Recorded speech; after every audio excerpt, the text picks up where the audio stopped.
नहीं था आज तक गिरो। सीमा पर तैनात हमारी सेना ने पाकिस्तान के एक भी वार को सफल नहीं होने दिया और इसीलिए आज तक आपको सीधे उस सीमा तक ले जा रहा है जहां से इस बात का साक्ष्य सबूत मिलता है कि आखिर क्यों 4 दिन में ही पाकिस्तानी सेना घुटने टेक कर सीज फायर की मांग करने लगी। देखिए ग्राउंड जीरो से हमारे संवाददाता गौरव सावंत की ये एक्सक्लूसिव रिपोर्ट। इस समय हम लोग बिल्कुल इंटरनेशनल बॉर्डर पर हैं भारत और पाकिस्तान के बीच, और यहाँ पर जिस तरह का तनाव है, अगर आप मेरे पीछे देखें तो ये एक वाटर पोजीशन है। यहाँ पर ये हमारे देश सेना के तैनात हैं शान और इन मान बॉर्डर्स ने सम्मान जबरदस्त सुरक्षा कहर कवच बरपाया था पाकिस्तान की पोजीशंस के ऊपर, और ये वही ये जवान हमारे हैं जवान आज जो यहाँ तैनात हैं।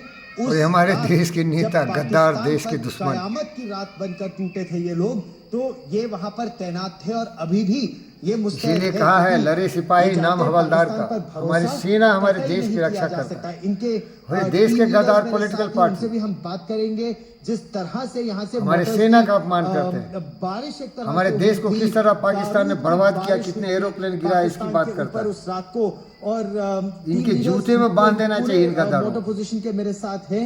जूते चप्पल भी नहीं क्या होने के काम लायक किया ये था गद्दार आपने देशद्रोही। और किस तरह का नुकसान? देश का मतलब है देश के 140 करोड़ यह उस जनता। रात की बात है जब दुश्मन की पोस्टों से हमारे पर फायर आया और हमने उन्हीं पोस्टों पर अपनी इन्फेंट्री मोटर से भारी तादाद में फायर देखिए कराया हमारे और जवान, उनको इनका मिट्टी जोश, में मिला इनका दिया। जज्बा, ये जान भी देते हैं, खून मिलाने भी का बहाते हैं आपको देश के लिए। आदेश था, लेकिन आपको मोटर जैसे जो हमारे दर्शक जानते हैं, ये एक एरिया वेपन है। यानी जब आप ये 81 mm का गोला दागते हैं तो ये पहले बहुत ऊंचाई से आकाश में जाता है और फिर अचूक मार इसकी TNT की, एक्सप्लोसिव्स की दुश्मन पर गिरती है। तो आपको पता कैसे चलता है कि किस तरह से वो मार अचूक पड़ रही है उसकी पोस्टों पर?